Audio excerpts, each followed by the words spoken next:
Hello friends, welcome back to my YouTube channel that is doctor IBC. आज जो हम आपके लिए वीडियो लेके आए हैं, आज हमने टॉपिक चूज किया that is disorders of disorders of respiratory system. आज हमने जो टॉपिक सिलेक्ट किया वो हमने डिसऑर्डर्स ऑफ रेस्पिरेटरी सिस्टम के रिलेटेड चूज किया है। और आज हम देखेंगे, क्योंकि ह्यूमन फिजियोलॉजी में हर चैप्टर के लास्ट में डिसऑर्डर्स दिए वाले हैं, तो हर एक के डिसऑर्डर्स, चैप्टर के डिसऑर्डर्स हम डिस्कस करने वाले हैं। इसमें हमें कौन कौन से डिसऑर्डर्स मिलते हैं। नंबर फर्स्ट अगर हम देखेंगे, सबसे पहला disorder that is asthma. Asthma हमारा रेस्पिरेटरी सिस्टम में नंबर फर्स्ट डिसऑर्डर बनता है। नंबर सेकंड अगर हम देखेंगे, इसमें हमें एम्फीजीमा बनता है, एम्फीजीमा। नंबर थर्ड पे अगर हम देखेंगे, इसमें हमें ओआरडी मिलता है that is occupational respiratory disorders, number third पे। और इसके बाद अगर हम देखेंगे, नंबर फोर्थ पे एक और डिसऑर्डर आता है इसमें, that is hypoxia. Number fifth पे अगर हम देखेंगे, एक और डिसऑर्डर आता है दैट इज हाइपोक्सिया के बाद लास्ट में देखेंगे वी हैव न्यूमोनिया। एक ब्रोंकाइटिस का भी डिसऑर्डर है इसमें, लेकिन वो हम लास्ट में शॉर्ट में पढ़ेंगे। तो ये हमारे पास मेन 5 डिसऑर्डर से रिलेटेड टू रेस्पिरेटरी सिस्टम। अब इनको हम एक एक करके डिटेल में लेते हैं। तो डिसऑर्डर अगर हम देखेंगे, अस्थमा, ये होता है इन्फ्लेमेशन की वजह से। It is inflammation of bronchus and bronchioles.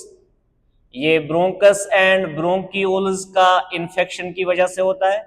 अगर हम ब्रोंकस देखेंगे, ट्रैकिया जहां पे डिवाइड होता है फिफ्थ थोरैसिस वर्टिब्री पे, तो वहां पे जो उसके 2 ब्रांचेस निकलते हैं दैट इज ब्रोंकस। फर्दर जब ये डिवाइड होता है, इसके जो सब डिविजन्स बनते हैं उनको हम ब्रोंकियोल्स बोलते हैं। तो इनमें दोनों में जब इन्फ्लेमेशन होता है, चाहे वो एलर्जी की वजह से है या किसी दूसरे किसी काज की वजह से है, तो यहाँ पे क्या होता है, इन दोनों में इन्फ्लेमेशन होता है। बाद में इससे क्या होता है, इससे डिफिकल्टी इन ब्रीदिंग होता है। डिफिकल्टी इन ब्रीदिंग, सांस लेने में बहुत दिक्कत आती है। और अगर हम देखेंगे, जिस पर्सन में ये इशू आता है डिफिकल्टी, यानी इसका ब्रीदिंग सही से नहीं जाता है, तो लास्ट में अगर हम देखेंगे इस अस्थमा में यहाँ पे क्या इश्यूज होते हैं, ये यहाँ पे प्रोन टू एलर्जीज होता है। प्रोन टू एलर्जीज होता है। एलर्जीज इस पर्सन, अगर ये कभी भी एलर्जी इस पर्सन में होती है, इरिटेशन इसके ब्रोंकस में होता है, तो इसमें बहुत ज्यादा इशू आता है। और लास्ट में अगर हम इसमें देखेंगे, इसमें एक रैटलिंग साउंड आता है। रैटलिंग साउंड मीन्स जैसे रैट जब किसी जगह पे ये जब किसी जगह पे काटता है किसी चीज को, तो उस टाइम पे जो साउंड आता है इसका, उसको हम रैटलिंग साउंड बोलते हैं। तो यहाँ पे एनसीईआरटी ने मेंशन किया वीजिंग साउंड। तो इस पर्सन में वीजिंग होता है, यानी कि ये रैटलिंग साउंड आता है जब इसमें इन्फ्लेमेशन होता है। और इन्फ्लेमेशन में लास्ट में जब हम देखते हैं, वो साउंड उसके ब्रोंकस और ब्रोंकियोलस में प्रोड्यूस होता है, और यही जो डिजीज है उसको हम अस्थमा बोलते हैं। इसके बाद अगर हम देखेंगे एम्फीजीमा, एम्फीजीमा अगर हम देखेंगे एक क्रॉनिक डिसऑर्डर है। क्रॉनिक डिसऑर्डर मींस जो यहाँ पे लॉन्ग एक्सपोजर की वजह से होता है। और अगर हम देखेंगे क्रॉनिक डिसऑर्डर जो है, it is due to long exposure. इसमें अगर हम देखेंगे, यहां पे डैमेज होता है एल्वियोलर वॉल्स का। यहां पे damage to alveolar walls, alveolar के वॉल्स जो होते हैं वो डैमेज हो जाते हैं ना। ऑब्वियसली जो एल्वियोलर है, it is a respiratory surface. ये रेस्पिरेटरी सरफेस है, इसको हम डिफ्यूजन मेम्ब्रेन भी बोलते हैं, इधर ही बनता है वो, यानी इसका पार्ट बनता है ये। तो जब यहाँ पे इसमें डैमेज होता है, एल्वियोलर वॉल्स में जब डैमेज होता है, ऑब्वियसली यहाँ पे क्या होता है, डिफ्यूजन में दिक्कत आती है, डिफ्यूजन इज डिक्रीज्ड। जो एल्वियोलाई पे डिफ्यूजन होता है बिटवीन जो गैसेस का डिफ्यूजन होता है from lung side to tissue to blood side, तो यहाँ पे रेट ऑफ डिफ्यूजन कम होता है। फिर इसमें अगर हम देखेंगे इसका मेन काज क्या है, इसका काज अगर हम देखेंगे दैट इज ग्रेट, यहाँ पे सिगरेट्स स्मोकिंग की वजह से ये होता है।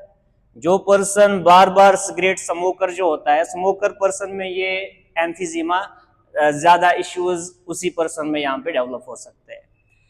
ऑक्यूपेशनल रेस्पिरेटरी डिसऑर्डर अगर हम देखेंगे, यहाँ पे क्या होता है, जो पर्सन्स काम करते हैं फैक्ट्रीज या इंडस्ट्रीज में, जो पर्सन्स वर्किंग इन इंडस्ट्रीज,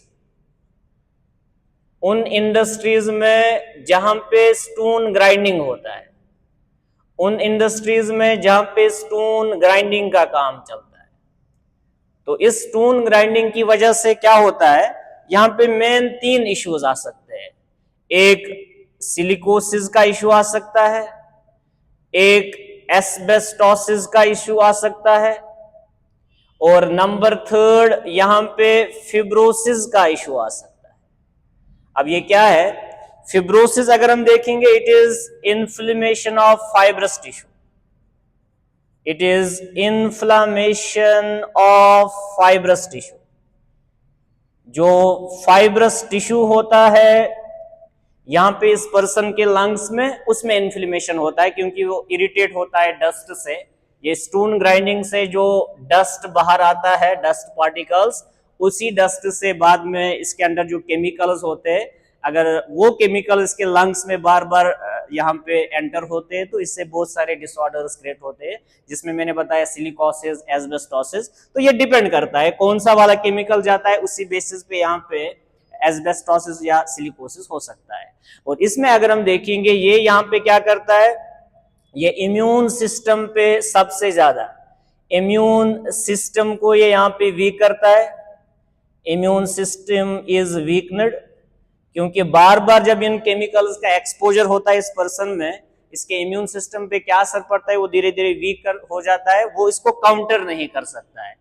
ये इम्यून सिस्टम जब काउंटर करना बंद करता है बाहर के फॉरेन पार्टिकल्स में, तो उस टाइम पे लास्ट में जो डिसऑर्डर क्रिएट होता है, that is ORD, that is occupational respiratory disorders. इसके बाद अगर हम हाइपोक्सिया देखेंगे, दिस इज यहां पे शॉर्टनेस ऑफ ऑक्सीजन होता है, shortness of oxygen in body, body के अंदर ऑक्सीजन कम पड़ता है, जिसको हम हाइपोक्सिया बोलते हैं। इसमें अगर हम देखेंगे, ये 3 डिफरेंट कंडीशन से हो सकता है। नंबर फर्स्ट, ये एस्फिक्सिया से हो सकता है। नंबर सेकंड, ये यहां पे आर्टिफिशियल भी हो सकता है। आर्टिफिशियल में अगर हम देखेंगे, यहां पे हम डिस्कस करेंगे, दैट इज एल्टीट्यूडनल सिकनेस, उसकी वजह से हो सकता है, या यहां पे नंबर 3 ये एनीमिया की वजह से हो सकता है। अगर हम एस्फिक्सिया देखेंगे, एस्फिक्सिया इज यहां पे क्या होता है, सफोकेशन होता है लंग्स में, suffocation in lungs, person suffocate होता है। इसका रीजन क्या है, नंबर फर्स्ट, इसमें कार्बन डाइऑक्साइड का कॉन्सेंट्रेशन बढ़ता है यहां पे बॉडी में, राइज इन CO2। जब कार्बन डाइऑक्साइड बढ़ता है यहाँ पे, तो इसका ये एक रीजन बनता है, एस्फिक्सिया होता है। और इसी में अगर हम देखेंगे, इसका यहाँ पे लास्ट में क्या मेन इफेक्ट पड़ सकता है पर्सन पे, ये यहाँ पे सिसेशन ऑफ रेस्पिरेटरी सेंटर करता है। जो हमारा रेस्पिरेटरी सेंटर है, ये हमारे बॉडी में 2 जगह पे है, एक न्यूमोटैक्सिक सेंटर जो कि पोनस वेरोली में होता है, दूसरा RRC रेस्पिरेटरी रिदमिक सेंटर जो मेडुला में होता है। दोनों में यहाँ पे क्या होता है, सिसेशन होता है, वो बंद पड़ते हैं, तो लास्ट में पर्सन को क्या होता है, एस्फिक्सिया होता है, यानी कि इसमें भी शॉर्टनेस ऑफ ब्रेथ या शॉर्टनेस ऑफ ऑक्सीजन होता है। दूसरा आर्टिफिशियल में क्या रीजन है, यहाँ पे altitudinal sickness. Altitudinal sickness means अगर एक पर्सन एक लोअर प्लेन से वो हायर एल्टीट्यूड पे जाता है, जैसे पर्सन यहाँ पे प्लेन से वो हिमालयाज पे गए, एक प्लेन रीजन से वो हिमालय पे गया, तो हिमालय में क्या होता है, वहां पे प्रेशर का अगर हम देखेंगे ऑक्सीजन का पार्शियल प्रेशर कम होता है उधर कंपेयर टू प्लेन्स में। तो उस पर्सन में क्या होता है, उस पर्सन में ऑक्सीजन की शॉर्टनेस पड़ती है बॉडी में, और चूंकि वो उसने अपना एल्टीट्यूड चेंज किया, वो भी कम एल्टीट्यूड पे था तो हायर पे गया, तो इससे क्या होता है, इसकी बॉडी में ऑक्सीजन जब कम पड़ता है तो उससे एक सिकनेस डेवलप होती है, that is altitudinal sickness. Number third that is anaemia. Anaemia में क्या होता है, यहाँ पे लो आरबीसी काउंट।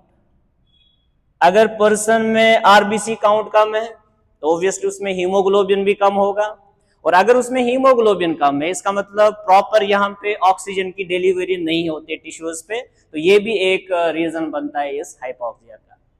इसके बाद अगर हम न्यूमोनिया देखेंगे, ये एक एक्यूट डिसऑर्डर है।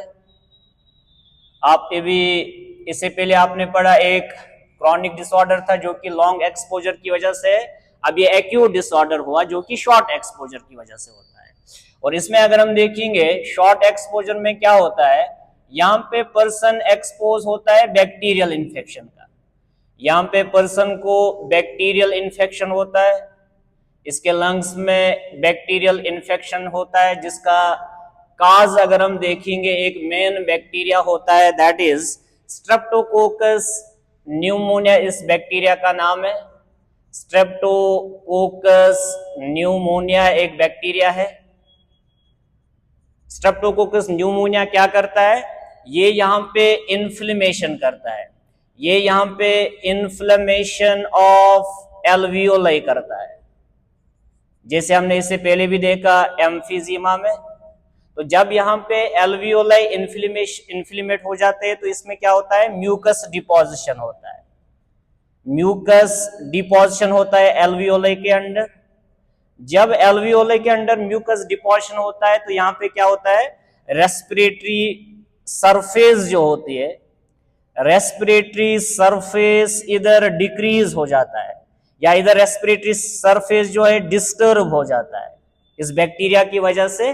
और लास्ट में इस पर्सन में अगर हम देखेंगे इसमें हाइपोक्सिया की कंडीशन भी होती है, थोड़ा ऑक्सीजन कम यहाँ पे डिफ्यूज होता है या गैसेस, तो इसकी वजह से क्या होता है, ये लास्ट में न्यूमोनिया डेवलप होता है इसके लंग्स में।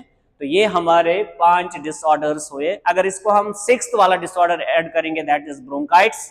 ब्रोंकाइटिस हम सिंपली बोलते हैं it is inflammation of the bronchus. That's all for this video.